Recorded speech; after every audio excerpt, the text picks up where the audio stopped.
Hello, Fred Douglas, and welcome to today's virtual music lesson. So yesterday, on May 13th, we actually learned a little bit about world music and a little bit about African drumming.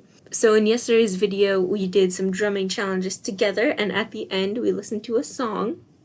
So today, we're going to keep on our theme of African music because our One Book, One Seaford is going on right now for the book The Boy Who Harnessed the Wind, because this story takes place in a country in East Africa. So we're going to continue learning about some African music and some instruments today.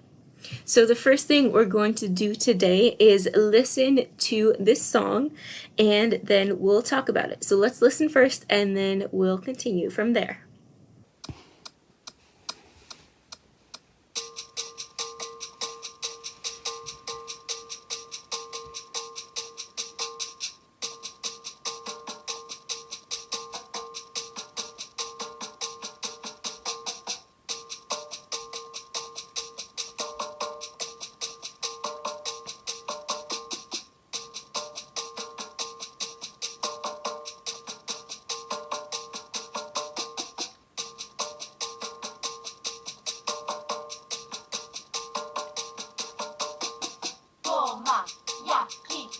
Kilimanjaro, Goma, Wito, Kwanasi yangu. Goma, ya Kilimanjaro, Goma, Wito, Kwanasi yangu. Goma, ya Kilimanjaro, Goma, Wito, Kwanasi yangu. Goma, ya Kilimanjaro, Goma, Wito, Kwanasi yangu.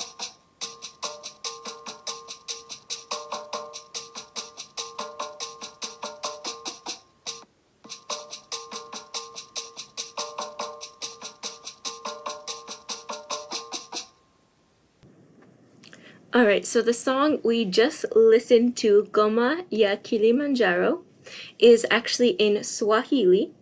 So for the translation in English, they say, "Dance of Kilimanjaro, a dance to my soul." And those are the only two lyrics. It's just two lines of lyrics that they repeat 4 times through the song. So let's go back here to Quaver. And so we're focusing on music from Africa. And again, for our book, The Boy Who Harnessed the Wind, this story takes place in Malawi, which is a country in East Africa. If we look on the map here, this dark green little flatworm, like he says in the book, is where the story takes place. So let's take a look. The song that we just listened to is about Kilimanjaro, which is a volcano in Tanzania. So our country that takes place in our story is somewhere right around here, right next to this little body of water. And so that volcano is in Tanzania, which is a country that's right above it. And Mount Kilimanjaro is also the highest mountain in all of Africa. Alright, now we're going to listen to the song again, and this time we're going to follow along to the score or the music from the song, and we can see that there are 4 parts to the song that we have up on the top. First, we have the top line, the pink line, that is the medals. So for that one, it sounded like a cowbell that someone was beating. The next one, the blue, the second line, is a shaker. So I have next to me a little maraca that we can use as a shaker. And we're also actually going to learn a little bit more about shakers later on in this video. And we're going to create a little DIY shaker. Alright, next we have drum 1, which is the green part, and then drum 2, which is the last orange part, and then of course we also have that voice that comes in with those 2 lines of lyrics. This time I want you to follow along with the top line, or that medals. It was kind of like a cowbell that they were hitting with a stick. Listen to that top pink line this time.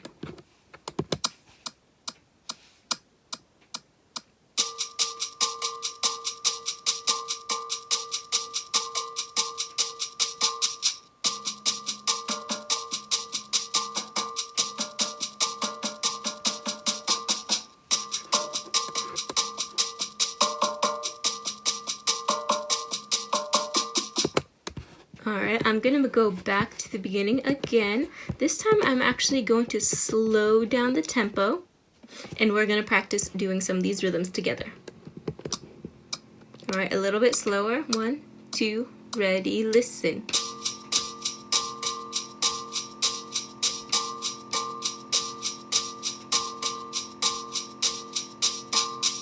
Alright, I'm going to pause it, go back. So we're going to follow along and practice this top line. So the top line for the bells or for the medals is actually an ostinato pattern. So it's a pattern that keeps on repeating throughout the whole entire song to keep the beat going. So what I'm going to do is I'm actually going to clap the rhythm that the bells are doing right up here. So we have just listen first and then echo back.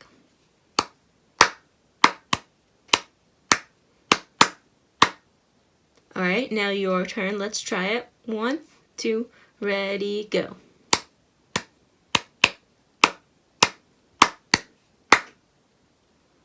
Alright, one more time. My turn. Listen first.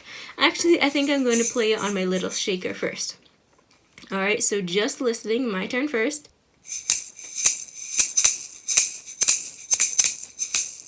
Alright, your turn. 1, 2, ready, go.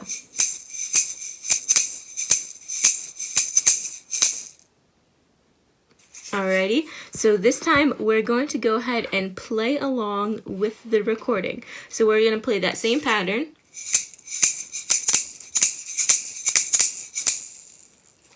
And then actually let's look at, so that pattern was the first 2 measures here. There's the first one,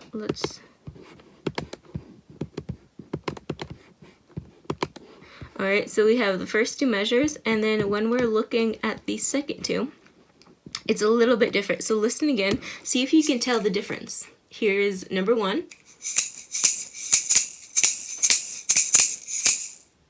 Here is number 2.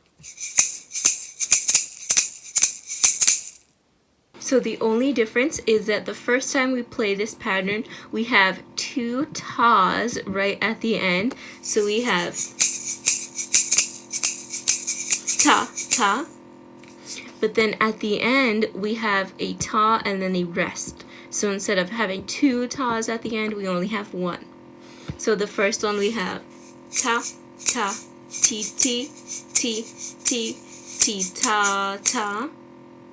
Second time, ta, ta, ti, ti, ti, ti, ti, ta. Alright, so this time a little bit slower, the slower version. So I'm going to put the tempo lower so it's slower.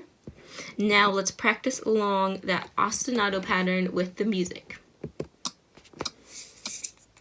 1, 2, ready, go. Ta, ta, ti, ti, ti, ti, ti, ta, ta.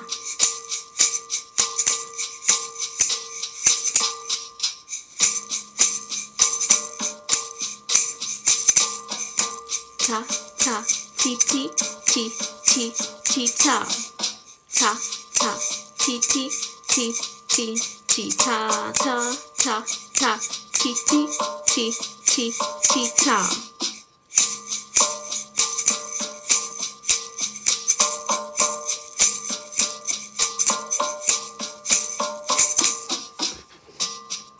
Alright, I'm going to pause it. Alright, so now we're going to go ahead and take a look and learn a little bit more about some African drumming.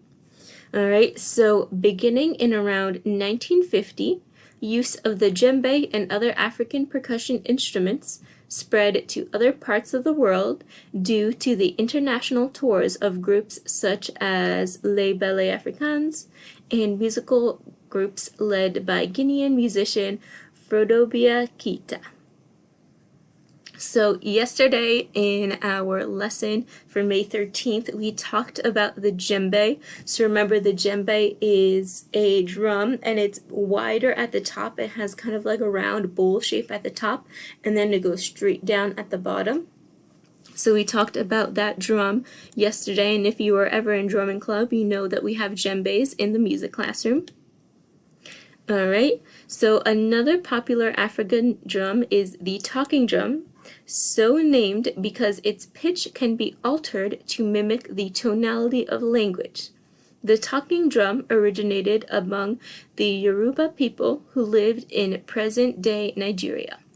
So for this drum, where they're talking about the pitch can be altered to mimic language, what happens, if you can see on this drum, there's a bunch of lines, a bunch of strings, and what happens is that you squeeze the strings, and that way the pitch can go higher or lower and match the voice of whoever's playing it or whoever's singing along. Many areas of the world have been strongly influenced by African music. This is due in part to the African slave trade, which lasted from the 16th to 19th centuries. So now on this screen, you can see some of the instruments that we've talked about. Like right here is the djembe, and then we have the rattle right here, which we're going to talk about in a little bit. Up here is a type of cowbell, and then we have some other drums on that side. Today, the djembe and other African percussion instruments are widely used by Western artists.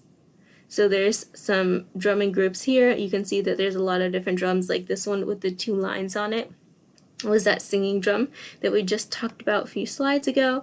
And of course, we have lots of different African drum influences in music today. Alright, now we're going to go back to our world music map, and this time we're going to explore some instruments.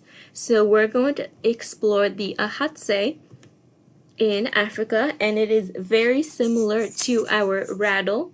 So let's listen a little bit about the ahatse first, and then we're going to make a little DIY rattle. Ahatse?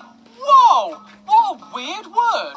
This idiophone is an example of a beaten rattle. Beaten rattles produce sound when their rattling bodies are struck. Now, the ahatse originated in Ghana. Whoa, Quaver, you're getting a bit ahead of yourself here. Yeah, when you want to hear from us, the real ahatses? Sorry, guys. Ladies and gentlemen, let me introduce you to Jim and Bernard, our Quaver's marvellous world of music, ahatses. Take it away, guys. As you were saying, we are ahatses. Spelt A-X-A-T-S-E. Ahatse. Ahatse. Hey, come on. Well, we used to just be plain old gourds, humble vegetables, growing up with hundreds of other gourds, and hundreds of fields, and hundreds of countries, and hundreds... Move on, Bernard. Until we were spotted, Rescued, saved, lovingly picked. plucked from a life of being a vegetable, and made into a percussion instrument. Yes, Bernard, we were hollowed, then given a hairnet with beads, and when you rub our heads, it makes this really cool sound. Listen to this. Wow. Cool. Yes, you can make all kinds of rhythms by rubbing our hairnets. Try it, Quaver. Kidding. Come on, buddy.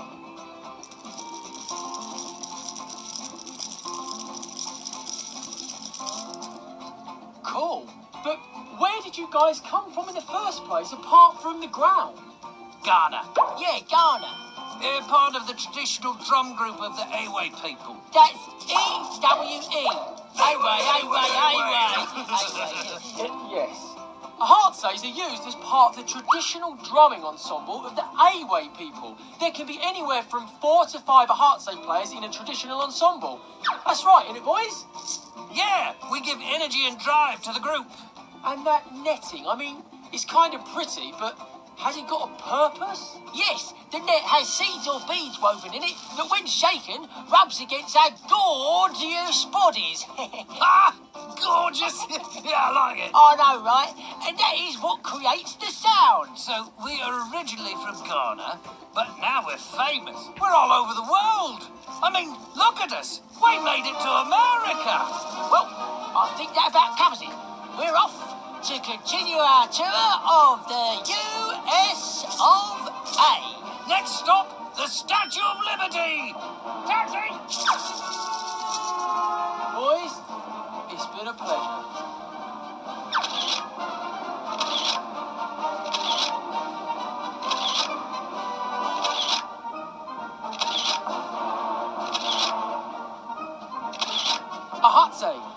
say, a heart say, a heart say. All right, time for the review. A heart says are in the idiophone family and originate from Ghana. Some quick facts. These instruments are made from gourds. There are typically 4 to 5 ahartse players in the traditional drumming groups of the Awe people. A net of woven beads or seeds is placed around the hollow gourd. And the sound is created when the netting is rubbed against the instrument's body. Sounds tickly!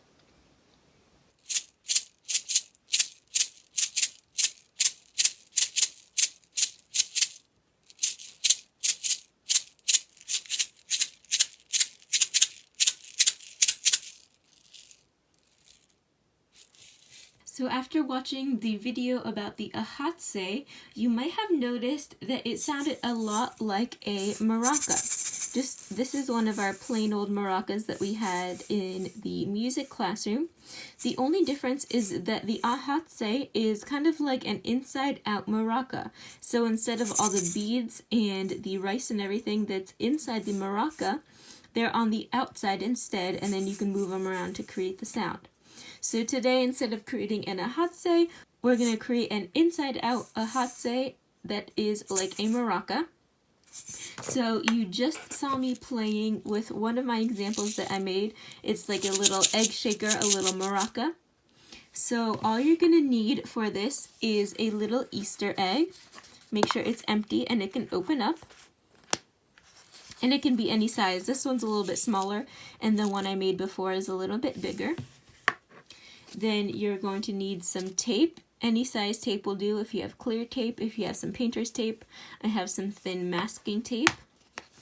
Then you're going to need 2 spoons. You can use plastic spoons like I have here, or you can use metal spoons, whatever you have, just 2 spoons.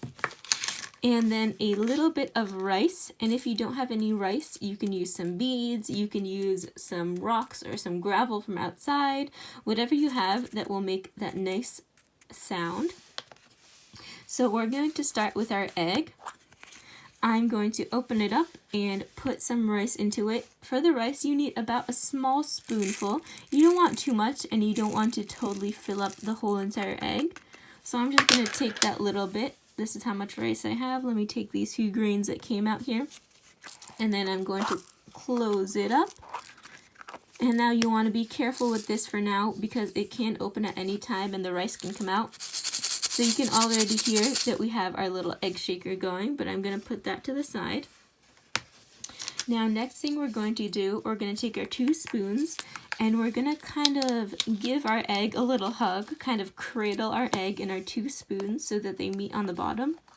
Now, see, you got to be careful here. My egg is already starting to open and I don't want that rice to spill out all over the place. Alright, so the first thing I'm going to do, I'm going to take just a tiny little piece of tape.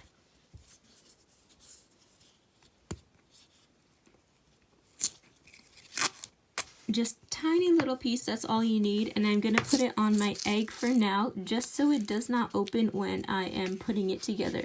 So a tiny little piece on your egg so it doesn't open. Now let's put the egg into one of your spoons.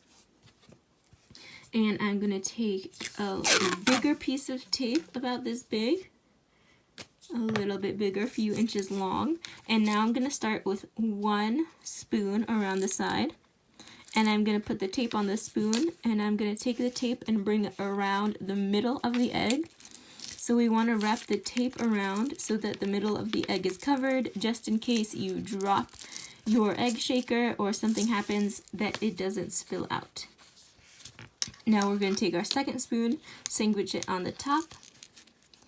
And now we're going to take another piece of tape and then connect this one.